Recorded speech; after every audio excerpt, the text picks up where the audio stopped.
Оройн төргийн үзэгчтэй сэдв шийдэл ярилцлагын энэ удаагийн дугаар эхлэхэд бэлэн боллоо. За бид энэ удаад Улсын хурлын гишүүн Жаргалантай төсвийг тойрсон асуудлаар ярилцах болно. Оройн төргийн танд. Оройн. За тэгэхээр яг одоо бол парламентар болон байнгын ороодоор хилцүүлгүүд бол эд өрнжин л та. Тэгэхээр ер нь бид ингээд 126 гишүүнтэй болцсон одоо энэ анхны парламентар одоо дөнгөжил төсөв тодорсноос хойш одоо анх удаа төсвийн хилцүүлгүүд өрнж чинь. Тэгэхээр энэ парламентын чадвар хөөрөө ер нь хэр сайжирсан байна. Яг одоо бид нар хяналтаа тавьж одоо шүүсийн шахаж гэдэг шүү дээ. Төсвийг ер нь шахах хэрэгтэй гэдэг. Тэгэхээр ингэж чадж гин гэж харж байна. Дотор нэг хүн юм. За шинэ парламентын хувьд бол анхныхаа төсвийг хилцэж эхлээд удаагүй байна.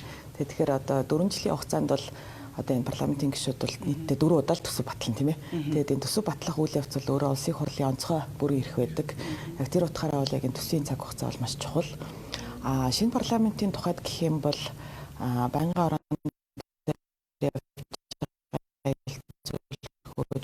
дээр болж байгаа хилцүүлэг дээр бол одоо гишүүдийг харахад бол маш идэвхтэй байна.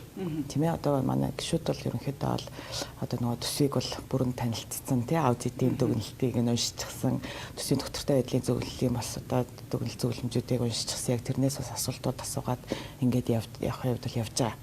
Яг нөгөө талаас бол нөгөө сайд нарын оролцоо гэдэг юм уу тий яг нөгөө нэг юм төсөв боосон хүмүүсийнх нь оролцоо хангалтгүй байна гэж харагдаж байна. Тий одоо жишээл байнгын ороонууд дээр зарим салбар хариуцсан сайд нар ирэхгүй байх жишээтэй тийм ээ. Асуухаар жишээлбэл нөгөө хариулт нь хангалтгүй тий тухайлах юм бол одоо ингээл нэг бөөн дүнгээр ингээл мөнгнүүд яригдаад байгаа байхгүй. Тэгээ тэр нөгөө нэг бөөн дүнгээр яригдж байгаа мөнгөн дүнгууд нь одоо нэг үе явах юм бол ингээд маш их өндөр хэмжээтэй дүнгууд болцсон тий одоо хэдэн зуун тэрбум марна л энэ бол ингээд бусдаар гүйцэтгүүлэх ажилуулчих юм аа. Тий. Гэхдээ дотор нь одоо яаж задарч байгаа яаж байгаа тий энэ бол татаас юм аа энэ төр тэгэл орчиж байгаа байхгүй. Тэгэхээр яг гишүүдийн хувьд бол одоо парламентын зүгээс ялангуяа шинээр сонгогдсон гишүүдийн хувьд бол маш тийм идэвх санаачлагтай яг энэ төсвийн үйл ажиллагаанд бол төсвийн хилцүүлэгт бол ач холбогдол өгж байгаа. Тэгэхээр харин засаг талаасаа бол харьцангуй тийм оролцоо бага байна уу гэж харж байна. Тэгэхээр энэ утгаараа бол бид нар бол шахаал агаал да одоо жишээл байнгын орон дээр заавал сайд нараа байлцуулаа тийм ээ одоо ингээд дэлгэрэнгүй мэдээллүүдээ өгөө. За тухайлах юм бол одоо нөгөө намын бүлэгтэрээ ч гэсэндээ тийм ээ сайд нарыг одоо авчирч бас тодорхой мэдээллүүд авъяач гэх юм уу тэр өнцгөөс нь шахаж чинь тэгжээж яг эргээд энэ нөгөө төсвийг чинь шүүсэн шахагдах байхгүй. Эс бөгөөс тэгээд зүгээр яг гişүүд уншаад асуулт асуугаад тэг үрд өгөхгүй бол харамсалтай. Тэгээд энэ төсвийг хараад хахад мэдээж одоо төсвийн зардал нь 35.8 их найд. За тэгээ энэ юу нэгээд дөнгөж 2-3 сарын өмнө тодтогсон төсвөөс ингээд 17% өссөн.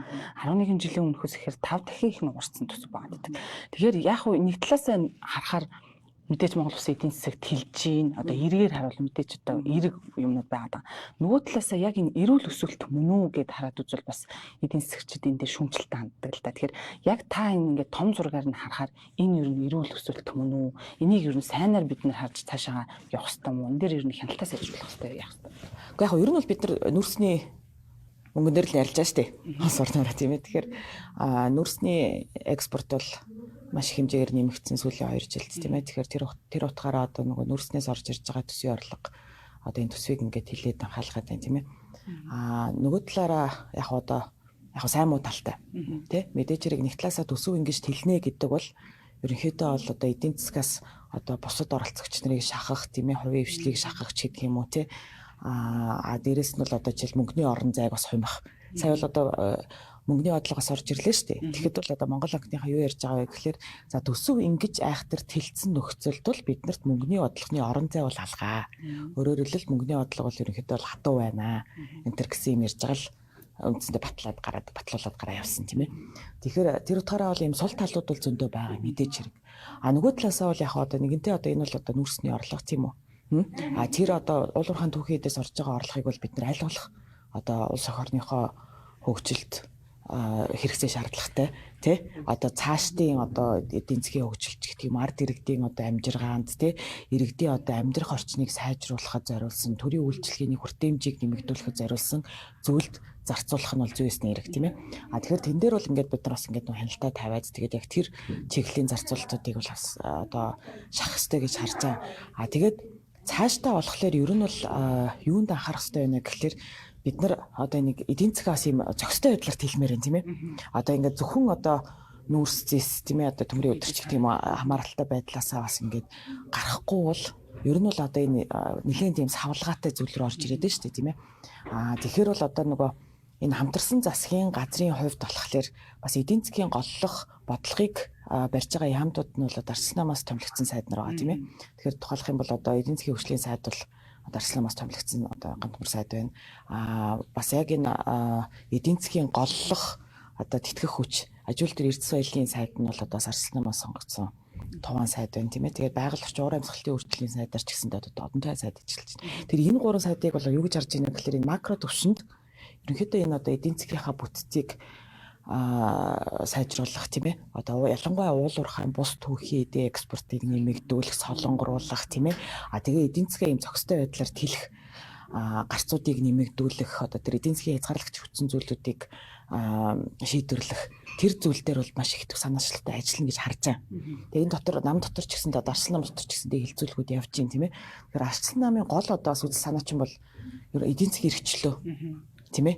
Үе үеийн парламент дээр энэнийг ярьж явдаг бодлого нь ийм байна. Тэгэхээр яг бид нар бол одоо эдийн засгийн эрхчлөө гэдгийг юу гэж харж байна вэ гэхэлэр нэгдүгээрт бол одоо нөгөө бизнесийн орчныг сайжруулах тийм ээ. Бизнесийн орчныг сайжруулна гэдэг нь болохоор одоо яг л одоо тэр одоо салбар болгонд ажиллаж байгаа аж ахуй нэгжүүдийнхаа боломжуудыг нэмэгдүүлэх тийм ээ, зах зээлийг нь тэлэх одоо тэгээд тэр одоо төрөөс одоо магадгүй байгаа төрийн дарамтыг бууруулах тийм ээ, альва саад утгыг ярилах гэдэг зүйлс тарж байгаа байхгүй. Тэгэхээр бол яг Арслан гишүүдийн хувьд яг тэр өнцгөөс нь бол одоо энэ альва асуудал бас хандахыг хичээж байна.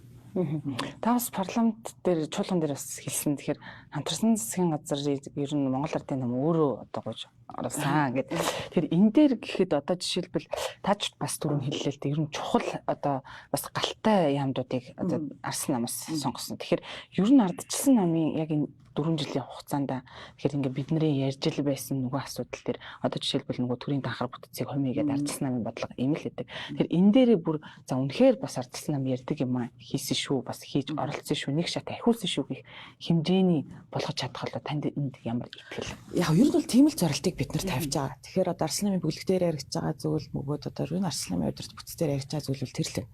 Нэгэнтээ бид нар одоо ингээд ардын намын урилгыг хүлээгээд аваад хамтарсан засагт орсон нөхцөлд тийм ээ.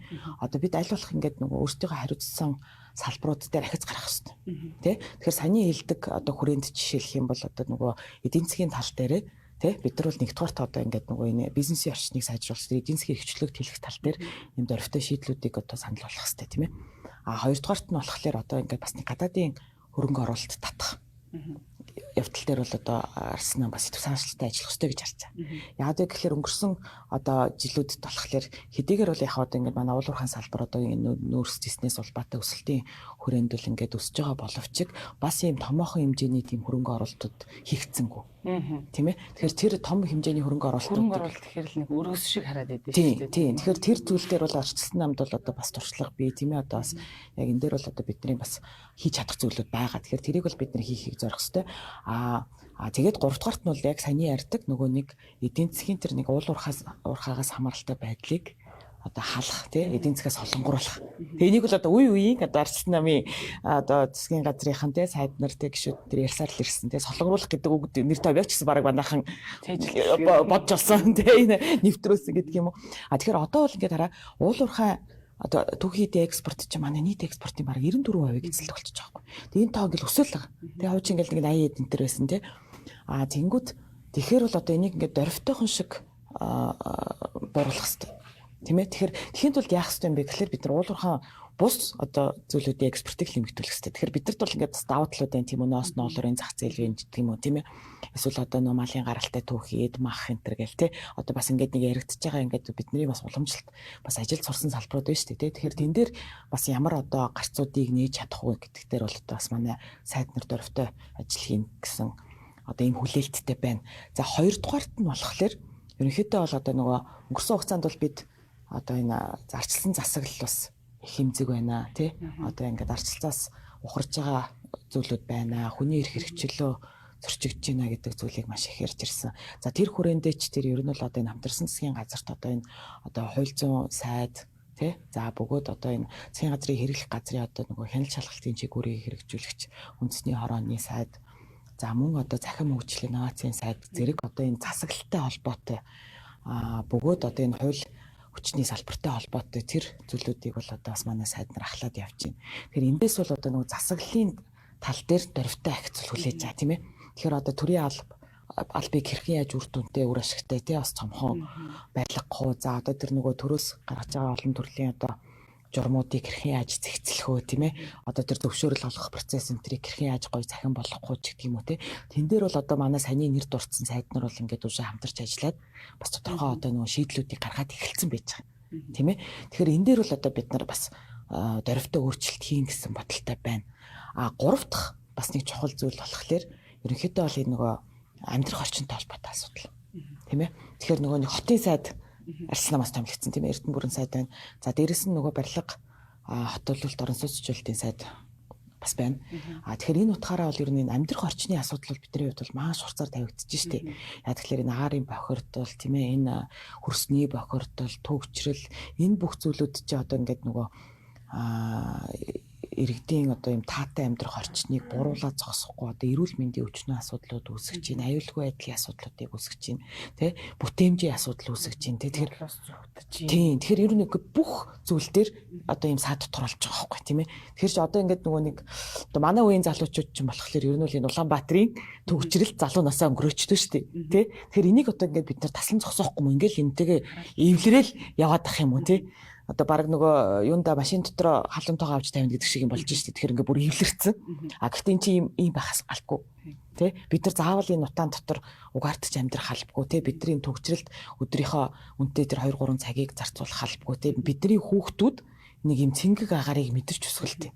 Тэ манай хүүхд жишээлбэл нөгөө 12 настай байхгүй. Тэгэл нэрнгээсээ ингээд ийм өвлийн цагт ер нь бол ингээл яг л ийм л байдаг гэж бодож байгаа юм. Өвөл болохоор даардаг гэдэг шиг. Тий. Өвөл болохоор утаа хэлдэг. Тий. Тэгэхээр энэ бол тийм одоо ийм хэвийн зүй тогтол биш байхгүй. Тэгэхээр бидний амьдрах орчныхаа асуудлыг зайлшгүй одоо ингээд маш богино хугацаанд шийдвэрлэх бас боломжтой гэж харж байна.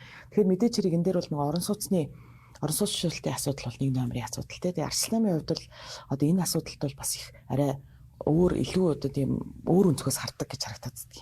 Одоо сая бол өнгөрсөн 8 жилийн хугацаанд бол одоо эрх баригчд болохоор одоо нөгөө гэр орооллын дахин төлөвлөлт гэдэг юм уу те ингээд нэг тиймэрхүү нэг ганц хоёрхон чиглэлээр л явлаа штэ тийм үү эсвэл одоо цогт сарах хэмжээ ер нь хэрэгтэй байгаа л да. Тийм тэгэхээр бол манай хувьд болох юм бол одоо жишээлбэл за одоо нөгөө хашаандаа сайхан амьдриж гэх юм уу тийм ээ одоо энэ гэр хорооллын хашаа байшинг бас ингээд бие даасан шийдэл бүхий одоо нөгөө бохир дулаан энтрийн шийдлэр хангая тий заавал одоо бүгдээрээ ингээд нөө нийтийн орон сууц руу нүүх албагүй гэдэг ч юм уу тий за тэгэхээр ингээд одоо жишээл гэр хорооллыг тийм тухлаг амны орон сууцны хороол болгохын тулд бол хэд 3 арга байгаа байхгүй тий нэгдүгээр тул одоо ингээд нөгөө нэг инженерийн шугамсулжаа тавьчих болж байна тий одоо тэрийг бол одоо жишээл манайхан бол нөгөө гандан дээр ч гэдэг юм уу туршсан байдаг байхгүй одоо гудамж төслийн өрөөнд өмнөх одоо нөгөө манай засгийн үед тэнгууд одоо болохоор бас ингээд нэг шат дахиад юм нөө бие даасан шийдлүүд чинь бас их хөгжчихлээ тийм ээ одоо айл өрх болгон өөр ингэсэн одоо нэг юм бие даасан бохрын их сурвалжтай тий тэгээд юм дулааны одоо цахилгаанч гэдэг юм эсвэл одоо нарны панелч байж болт тийм ээ тийм тэгэхээр нэг тиймэрхүү байдлаар ингээд бүр маш тийм одоо ногоон аргаар шийдвэрлэх боломжууд байж байгаа. Тэгээд тэн дээр ч гэсэндээ манай одоо бас засагт ажиллаж байгаа Арсланамын гишүүд ч гэсэндээ тийм ээ ер нь бол одоо энэ парламентд байгаа манай бүлэг ч гэсэндээ бас их их санаачлал гаргаж ажиллана гэсэн байдалтайгаар одоо ингээд сүүлийн 3 гаруй сар ажиллаж байна. Тэгэхээр бол бид бол ингээд нэгэнтээ хамтарсан нөхцөлд бол ингээл ерөөсөө ингээд дөрвтэй бас нэг юм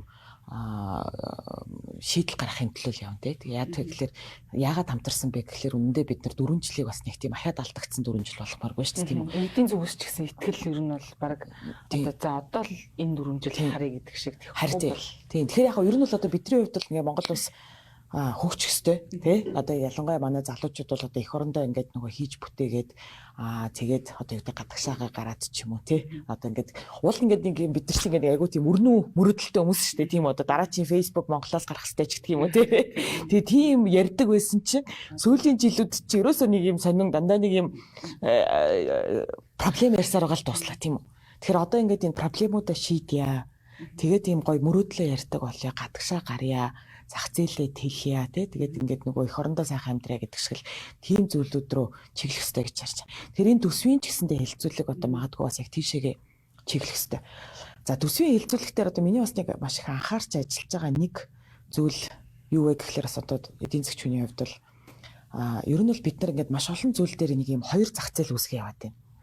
Хоёр зах зээл юу үүсгэж чинь гэдэг нь юу вэ гэхлээр одоо жишээл энэ төсвтер бас зарим юм татаасууд орж ирж байгаа нь жишээлбэл одоо ингээд нөгөө нэг юм хүнс хөдөө аж ахуйн салбарт ч гэдэг юм уу тий одоо юм дөрвөн том хөтөлбөр хэрэгжүүлнэ гэж юм л та тий одоо тэр хүнсний аюулгүй байдал хөтөлбөр цагаан алт хоршоо энэ төр гэл тий тэгээ тэрнийхээ хүрээнд ингээд нөгөө нэг юм зээлийн хүүгийн татаас олох гэж байгаа байхгүй тий тэгэхээр яг нь ер нь бол цаашдаа болохоор бид нар ингэмээр ямар байна вэ гэхлээр энэ зээлийн хүүгийн татаас олоход тахлаар одоо жишээл ямар нэгэн салбарыг дэмжинэ гээд тий ингээд нэг хөнгөлөлттэй хөтөлбөр гаргаж ирээд тий за одоо энэ хөнгөлөлттэй хөтөлбөр тамрагдсан хүмүүст тийм одоо ингээд юм хөнгөлөлттэй зээл олгохноо тий тэр нь одоо магадгүй тий 5%, 6% тий одоо ингээд харьцангуй зах зээл дээр хүнээс бол хамаагүй хямд тий тэгээд нөгөө юутай тэнгууд нөгөө нэг тэрнийх нь одоо нөгөө зээлийн хүүний татаасын зөрүүг болохоор цацаг төр төлчихөж байгаа тий төсвөөс төлчихөж байгаа тэнгууд энэ ингээд нэг тухайн салбарыг дэмжиж байгаа юм шиг боловч эргээд бас нэг юм засаглалын хувьд ч тэр ингээд юм зохисгүй байдал үүсгээд байгаа байхгүй. Гэхдээ яг одоо нөгөө нэг тэр нэг хэн хөнгөлөлтөө хөтөлбөр тамрагдаж байна вэ тийм үү? Нөгөө л нэг бас мэдээлэл ойрхон тийм үү? Одоо тэр яаж тэр сонгон шалгаруулалт явуулж ийн вэ энэ төр гэдэг асуудал байгаад байгаа байхгүй. Тэ? Тэгэхээр бол ер нь бол цаашд ингэж нэг тийм хөнгөлөлтөө зээл энэ төр гэж автгааруулж ийсэнд орвол бид нэр тэнхлэхээр нь хүүг нь бууруулмаар байгаа. Тэ? Тэгэхээр одоо жишээл нэг салбарт ажиллаж байгаа чивтер байлаа гэж утгад тэ? Одоо юу гэдгийг та болохоор ингээд хөнгөлөлтөө зээл тамрагдсан. Би арилжааны банкны зээл авцсан байлаа гэж утгад яг нэг салбарт ажиллаж байгаа хоёр хүний хувьд өртгөн шал өөрчлөж байгаа шүү дээ. Тийм өрсөлдөх чадварын шал өөрчлөж байгаа. Тэр эн чинь нөгөө манай зах зээлийг бас аягүй хажуудуулаад байна л да. Зарим нь болохоор нэг арай өөр нөхцөлтэй өртөхтэй малчтын ингээл одоо ингээл ер нь малчтал ганцаараа амьдрдаг юм шиг гэдэг. Тэгэхээр харин яг ингээд бидний 2 3 зах зээл үүсгээд яваад тахлаар нөгөө нэг юм зах зээлийн зарчимч ажиллаа бичиж байгаа юм. Тэгэхээр энэ дээр ер нь цаашд бид нар ингээд нэм улс орнороо айгу бодлоготой ажилламаар байгаа. Тэгээ манай хувийн хвшлийнхэн ч гэсэндээ ингээл нөгөө нэг яг цагаад болохоор ингээд нөгөө төрийнхөнтэй уулзахлаар манай салбарыг яаж дэмжих гэж юм энэ төр гэл тийм үү. Тэгэл тийм болчиход байна. Гэтэл үндэ яг дэмжлэг хэрэгтэй нөгөө эсвэл ингээд зүгээр ингээд юм зах зээл чинь зах зээлийнхаа зарчмаар явах хэрэгтэй. Орчих гэдэг. Тэгээд яг тэгээд ирэх юм бол магадгүй бид нар тэр зээлийн өвч юм уу тэнхлэхээр нь бууруулах боломжтой. Тийм ээ. Тэгэхгүй энд нь 3% зээлтэй, энд нь 30% зээлтэй хүмүүс ажиллахгүй шүү дээ. Тэнхлэхээрээ буурлаа гэхэд нэг адилхан бүгдээр нэг 13% дээр ч юм уу тий. Тэгээ гэх мэтчил нэг тиймэрхүү одоо нэг юм арай юу зүйлүүд дээр анхаарч бас ажилламаар байгаа. Тэгэхээр төсвийн төсөлтөд танилцсан байгаа. Тэгэхээр яг энэ төсвийн төсөлтөөр бас эренбийг бид нэр дандаа л ярьдаг л та. Тэгэхээр одоо ингээд үнэхээр одоо тээзүүгүй бол одоо ядаж оруулалтаа болиё гэл ядаж энэ жилээс тэгж байгаа. Гэхдээ яг ингээд харахаар засаг өөрөө одоо жишээ аваа ярихад засгийн газрын нэг цэгийн үйлчилгээ. Гэхэд одоо энэ 24 оны тодтгол дээр тээзүүн 100 тэрбумаар орж ирсэн.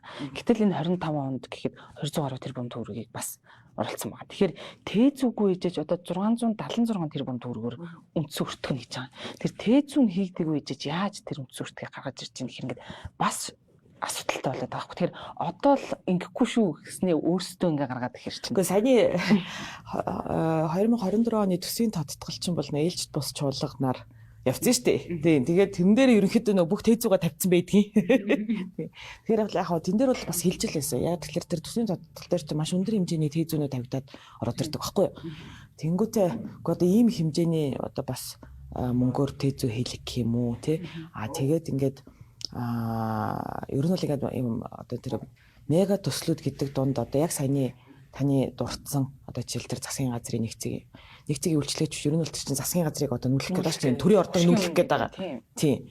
За тэнгуүтээ үнэхээр бид нар одоо яг тийшээгээ нүүхэд тэр шинэ хар ойрон ч нөгөө нэг юу шинэ 100 мод руу нүүхэд тийм их зардал гарах шаардлагатай юу гэдэг чинь бас асуудал байхгүй. Тэн дээр бол одоо бас гişүүд бол нэлээд шүүмжлэлтэй хандсан зүйлүүд байгаа даа. Яг тэгэхээр тэр чинь зөвхөн тэр нөгөө нэг засгийн газрын ордноос гадна одоо нөгөө нэг ган татлагт гүүр тий түнэл тэр гүүрээрээ явж тийшээгээ очиж байгаа шүү. Тий түнэл тий тэд нар чинь бүгдээрээ ерөөсөө хэдэн их 80-ийн өртөгтэй. Яг тээзүүн нь эцэслэн ерөөсөө алхинж гараагүй байгаа тодтгол дээр л нөгөө тээзүү гэдэг нэг тодорхой дүн тусгасан. Тэгэхээр тэр зүйлүүд үнэхээр яг одоо нөгөө нэг юм эренбэр. Тий үнэхээр яг Улаанбаатарын асуудлыг шийдэхгүй юу гэдэг дээр бол уус айгүй хэрэгэлцээтэй тийм ээ. Улаанбаатарын одоо нийт одоо хүн амчин бол одоо энэ энэ торигтой ажиллаж амьдарч штэ тийм үү. Тэнгүүд одоо жишээл манай голлох асуудлууд бол одоо энэ Улаанбаатарын хойд хэсэгт байна тийм үү. Гэр хорооллын бүс. Яг үндэ бол гэхдээ яг энэ Улаанбаатарын бас энэ одоо гэр хорооллын бүс чинь бол ингээд газрын хувьд бол айгу гоё штэ. Тэ бид нар гагцгүй дээр утаанаасаа салах хэрэгтэй байхгүй.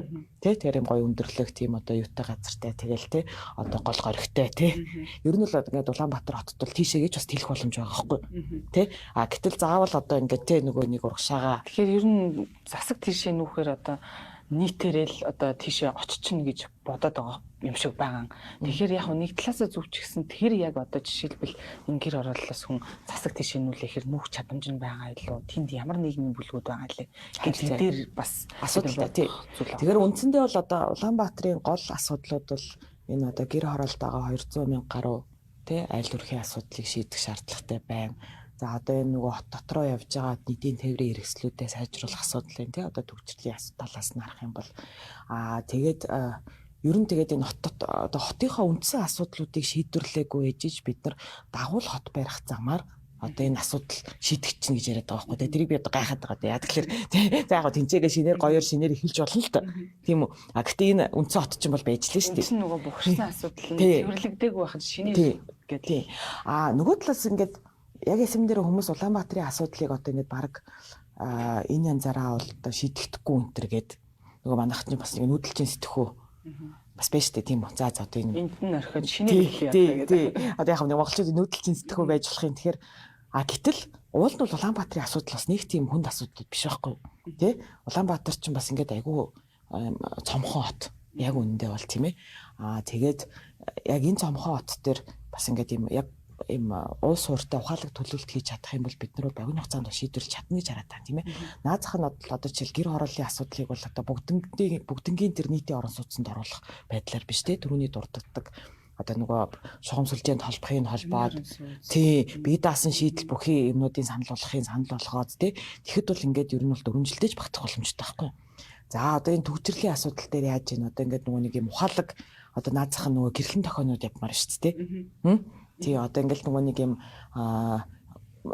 техник технологи хөгжчөөд байна тийм үү. Тэгэхээр одоо жишээл одоо нэг цагтаа зогсоод тий ингээд нэг юм юу зам татаад идэх штеп. Нөгөө урсгал татаад идэх штеп. Тэр чи одоо бас хэдэн он бэл байна штеп тийм биз дээ. Тэгэхээр тэр чинь болохоор ингээд одоо юу гэдгийг нөгөө нэг бид нар камернууд хөрөнгө оруулалт хийцэн байж байгаа. Тэн дээр чи ерөнхийдөө бол одоо ингээд нөгөө мэдрэгч нар ажиллаа л тийм үү. Тэгээ нэг алгоритм яваал. За одоо ингээд тэр уулзвар дээр тийм ачаал үүсгэх нь байна энэ төр гээд ухаалгаар шийдэх боломжууд байгаа тий. Тэгээ энийг бол одоо манай бас цахим хөгжлийн инновацийн сайд Баатархүү сайд дээр бас нэг юу явж байгаа гэж ойлгож байгаа. Тэгээ гих мэтчлэн бид нар ингээд юм энэ хотынхаа асуудлуудыг бол богино хугацаанд шийдэх боломжтой гэж хараад байгаа. Тэгэл одоо энэ Улаанбаатар хот маань одоо утаагүй тэгээд ийм төвчрэл багтаа болчиход гоё хот штэ тий. Нэг Азийн цагаан дайгын төрхөндөө бас эргэж орох боломж бол байна штэ тийм ээ тий. Тэгэхээр төсөвдөр ингээд одоо харахаар яг авилгатай тэмцэх газраас нэг мэдээлэл өгсөн нь ер нь бид нар ингээд төсөв зарлагаа ингээд хэлж болж байна. Окей. Эдийн засагт хэлж байна. Нөгөө талаасаа 1 жилийн хугацаанд гэхэд төсвийн зардал өөрөө хууль бусаар зарцуулсан нь 12 их нийт төгрөг байсан тохиолдолч байна. За өнгөрсөн жил ихэд 800 тэрбум төгрөгийг хууль бусаар зарцуулчих. Тэгэхээр бид нар чи өөрөө нөгөө хулгайн асуудал бүх юм хууль бус яваад байна гэдэгтэйгээ бид нар тэмцэхгүй бол ингээд 30 их найд гаргаж зарцуулаад нэмэр байна уу гэдэг асуудал үүснэ л дээ. Тэгэхээр энэ хяналтан дээр ер нь Ардчилсан намын зүгээс ч гэсэн энэ 4 жил бас ямар зорилго тавьж байна. Ер нь бол өнгөрсөн жилүүдэд бол одоо ковидын хууль гэж баталсан тий. Тэгээ ковидын хуулиар ч болохоор бас нөгөө нэг юм төсвийн цагирагч нарын хооронд ингээд нөгөө зардлуудаа бас шилжүүлээд бас энэ одоо улсын хурлын тэр одоо энэ төсөв батлах онцгой бүрөө ирэхэд бол ингээд халдсан явдлууд бол гарсан шүү дээ. Тэгээд яг өнгөрсөн одоо 2 циклийн парламент дээр ч бас цөөнхийн бүлэг бас их тийм цөөхөн гишүүнтэй байлаа тийм ээ. Бас ийм хяналт тавих боломж олцоож хомсойлаа. За энэ удаад бол одоо Ардчилсан намын бүлэг бол жишээл 32 гишүүнтэй бас тийм маш том бүлэг байгаад байгаа тий. Тэгэхээр энэ утгаараа бол яг энэ төсвийн хяналтыг сайжруулах тал дээр бол манайхан бол одоо бас тодорхой ийм шийдлүүд гаргаж ирээд ажиллаж байгаа. Яагаад вэ гэхээр ер нь бол энэ төсөв гэдэг чинь улсын хурлын тий онцгой бүр ирэх тий яг л одоо татвар төлөгчдийн мөнгө зүй зохистой байдлаар эргээд энэ төрийн үйлчлэгийг юм хүртээмжтэй болгох чиглэлээр ч гэдэг юм эсвэл одоо энэ тий одоо иргэддээ хурж чадж гэнэ үгүй юу гэдгийг бид нар хяналт тавих хэрэгтэй. Тэгэхээр тэр утгаараа ер нь л одоо төсөв болон одоо бусад зүйл дээр энэ хурлын энэ хяналт шалгалтын чиг үүргийг одоо маш сайн хэрэгжүүлэх шаардлагатай болчиход байна. Яг тэгэхээр ингээд нөгөө нэг бас яг юм засаглалын гажуудлууд бас юунаас гарсан бэ гэхээр яг ялчгүй ингээд өнгөрсөн одоо 2 удаагийн цикл дээр ингээд нэг нам үнэмлэхүү болон холцсон тийм ээ. Тэгэхээр тэр нам чи одоо ингээд засаг дээрээ чийдвэр гаргаад их хурал дээрээ чийдвэр гаргаад ингээд бас гонигтай 4 жил өнгөрсөн. Тийм 4 жил 8 жил ахгүй яг үндэ тийм. Тэнгүүд ингээд нэг тэгэхээр чи бас нөгөө хяналт шалгалтын юмнууд бас алдагдчихдаг юм байна. Тэ яад вэ гэхэлэр ингээд нөгөө нэг бүтцэл юм гаргаад одоо шийдвэр гаргаад байна шүү дээ. Тийм тэгэхээр тэр утгаараа бол бид нар бол одоо энэ улсын хурлын хяналт шалгалтын чиг үүргийг бол одоо бас нэлээ эрчимжүүлэх сайжруулах тийм ээ одоо ингээд нөгөө нэг бэхжүүлэх шаардлагатай байгаа. Тэр утгаараа бол нөгөө нэг 42 гишүүнтэй бүлэгтэй босны хувьд бол арчилсан нам бол яг энэ дээр бол бас яг үүрэг хариуцлага хүлээж ажиллах шаардлагатай. За нөгөө талаас бол бид нар ингээд өнгөрсөн хугацаанд ингээд маш олон тийм хуйлуудыг ингээд баталчаад байж байгаа тий одоо жишээлбэл төсөвтэй холбоотой л ихэд л тэгэл одоо юу гэдгийг нөгөө хөгжлийн бодлого төлөвлөлтөөс ахуулаад тий төсвийн доктортой байдлын тухай хууль гэдэг тий гэхдээ яг ингээд маш олон хуйлууд ингээд баталцсан тий яг ингээд уул нь ингээд нөгөө тэр чинь нэг бас нэг хяналт шалгалтын одоо үүрэг гүйцэтгэх хэрэгтэй байхгүй за одоо энэ эхнээс нь бол за одоо энэ төсвийн хөрөөнийхөө мэдээлэлтэй нийцэх хэрэгтэй ч гэх юм уу тий ингээд уул ингээд нэг тийм заг хязгаарууд өгөөд нь шүү дээ гэтэл ингээд одоо өнгөрсөн хугацаанд ямар үйл явц явж ирсэн бэ гэхэлэр зүгээр тэднүүсийг одоо тэр шаардлагуудыг бол зүгээр ингээд юм хэлбэр төдий хангаад байгаа байхгүй тий хэлбэр төдий хангахтаа болохоор ингээд нөгөө зүгээр баг төсөв өргөн барихтаа хамт тэр хойлоо өөрчилчихэж байгаа жишээтэй тийм үү тэгэхээр ингээд нөгөө юм хэлбэр төдий хангах юм бол яах гэж тэр одоо тийм анхнаасаа хууль батлах юм бэ тийм биз дээ тий тэр тийм хэлбэр төдий хангахаас одоо зайлсхийгээд одоо яг энэ нөгөө нэг юм төсвийнхаа шаардлагуудыг бол барьмаар байна цааштай тийм ээ тэгэхээр бол одоо сая л гэхэд одоо бид нар энэ парламент орж ирчээд ямар зүйлүүдийг ойлгож авч байна гэхэлэр одоо өнгөрсөн өмнөх парламентын одоо хаврын чуулганаар жишээлбэл бид нар 2023 оны төсвийн гүйцэтгэлээ авч хэлцэх хэрэгтэй байсан тийм үү. Тэгээ тэр ажлаа хийгээгүй. Тэгээ тэр ажлаа ээгүй сонголтоор явцсан байгаа байхгүй тий. Тэнгүүтээ одоо нөгөө нэг юуныхаа 2025 оны засгийн газрын үйл ажиллагааны төлөвлөгөөгөө батлах хэрэгтэй байсан. Тэгээ тэрийг бас хийгээгүй сая ингээд батллаа шүү дээ. Тэгэхээр энэ удаагийн парламентд болохоор одоо яг энэ намрын чуулган дээр болохоор ерөнхийдөө бол юмнууд бол бас нөгөө цаг хугацааны хайч гэдэг шиг бас оруулаад ирж байгаа юм тий. Ерөөсөө нөгөө нэг ингээд нөгөө нэг төсвийн гүйцэтгэл хэлцэх хэрэгтэй энэ төр галуу бичгнэл нөгөө нэг төсвийн гүйцэтгэлийг хэлцэж байгаа юм тий. За тэнгуүтээ нөгөө цагаан үйл ажиллагааны төлөвлөгөөг батлаагүй штэ гэл тэр нь ингээд нөгөө яаралтай бас орж ирэл тийм үү. Тийм тэгэл яг тэрийгээ ингээд нэг бас нэг унш танилцаал нэтэрэ болол ингээд нөгөө тодорхой асуудлуудыг хөндөө вэж идэл нөгөө араас нөгөө төсвөн орж ирэл тий нэтэрэ гэл тэгээд ер нь бол юм одоо яг нэг бас нэг хэлбэр төдий юмнууд бол их явж байна. Тэгэхээр бол цаашдаа болохоор одоо нөгөө нэг дараа жилийн төсөв дээр бол жишээлбэл тэр 2025 оны 1 сар гарлаа шууд тэр нөгөө нэг үйл ажиллагааны төлөвлөгөө рүү ороод нэтэрэ болоод одоо яг тэр нөгөө нэг одоо цаглбарынхаа дагуу одоо бүх нөгөө нэг гүйцэтгэл хийх төстэй гэдгийг нь бол одоо маш сайн шахах хэрэгтэй байна гэж бол бас харж байна. За яг мэдээж хэрэг тэглээгээд одоо энэ удаагийн төсвөө тэгээд хайж болно гэсэн үг бас биш тийм ээ. Тэгэхээр энэ удаагийн төсөв дээр бол одоо шүүсийн шахах юм дээр аль болох шүүсийн шахаад тийм ээ. Тэгээд нэг асуудлуудад тавиад явна гэсэн байдалтай байна. За тэгээд бас нэг одоо энэ төсвөөсний онцлог юм гэх юм бол бас нэг юм шилжих нөгөө хөрөнгө оруулалтууд гэдэг нэг асуудал байгаа шүү дээ. За тийм гоё нэртэй. Тий. За тэгээд энэ дээр бол одоо нөгөө нэг бас зөндөө асуудлууд байна. Одоо бараг ингээд 10 гаруй жил хэрэгжиж байгаа одоо тийм хөрөнгө оруулалтын арга хэмжээ байна тий. 51 барилга байна одоо жишээлбэл 14 жил одоо баригдахаас өмнө хуучирчлаа да гэдэг. Харин тийм одоо бидгүй тэр чинь ингээд одоо татвар төлөгчдийн л мөнгө тийм үү.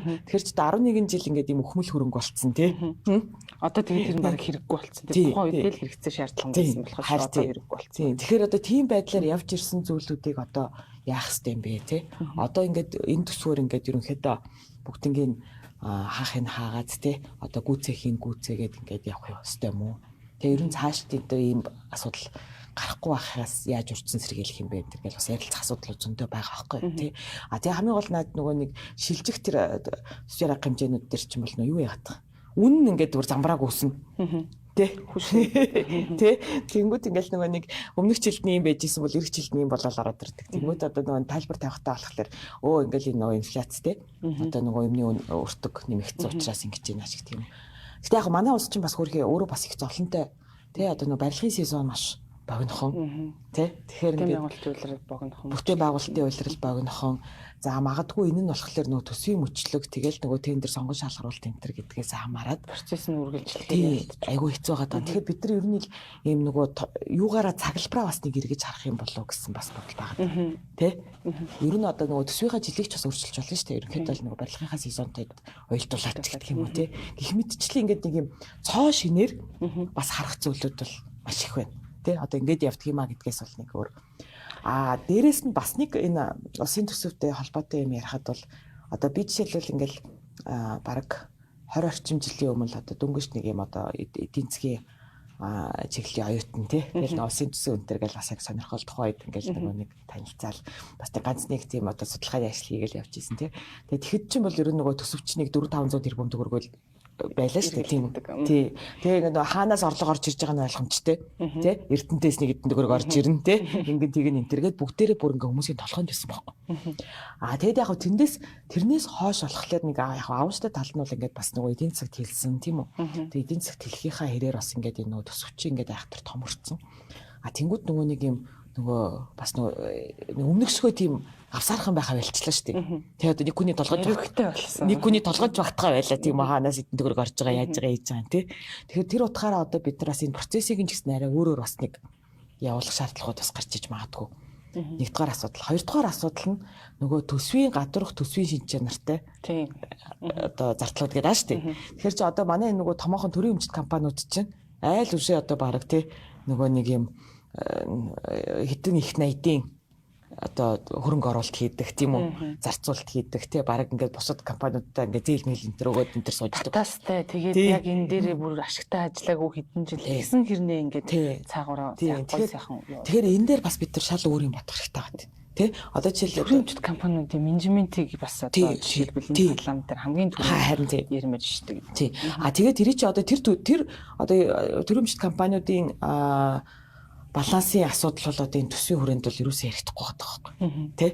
Гэтэл үйл ажиллагааны төлөвлөгөөнд бол жишээл дотоод хөрөнгө оруулалтаар энэ төр гэл тийм үү. Одоо Эрдэнэт үйлдвэр жишээлбэл засайлуулах одоо үйлдвэрт хөрөнгө оруулалтаа энэ төр гэл харуулдаг ирж байгаа тийм үү. Гэхдээ тэндээс нь одоо яг хичнээн хэмжээний одоо хөрөнгө оруулалтын асуудал яригдчихэж байгаа тий. Тэгэл одоо юу гэдгийг тэр нөө тэзэмэз юу болж байгаа. Ер нь яг ямар нөхцөлтэй яах юм хий орлого зарлах нь юу ах юм гэдэг нь бол одоо бас ингээл бас ойлгомжгүй тий.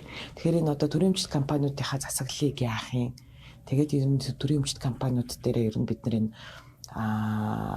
их хурал дээр ер нь авч ярилцах юм уу те бас хяналт тавигдах хэрэгтэй тийм үү. Маш их тоонууд яригддаг. Маш их тоонууд яригддаг. Тэ энэ дээр л одоо иргэдийн хяналтыг те парламентын хяналтыг яаж тавих хэрэгтэй юм бэ гэдэг асуудал дээр бас цоош нь одоо нэг арга гаргачлал бодож болох хэрэгтэй гадаа. Эсбөгөөс одоо бидний 35 их 80 одоо яана одоо ийм амар том төсөв гэж байгаа тэр цаана дахиад тийм бас нэг өчнөө их найдын асуудал бол бас хараа айлтгүй л явж байна. Тэ гих мэтчлээ бас. Одоо энэ 126 гишүүн дээр гэхэд өмнө нь бол одоо бид нарыг үүсэж байгаа энэ асуудлууд чинь өмнө нөгөө тойрогтой нэг зам хийчмээр байдаг, цэцэрлэгээ тавиулчмаар байдаг. Тэгвэл баг тэр хүний зорилго тэр жилдээ баг болчихж байгаа юм шиг өнгөрдөг байсан. Тэр одоо харахад тийм кейсүүд бас ингээд одоо арайчгүй баха гэд харахаар бас байгаад байгаа байхгүй.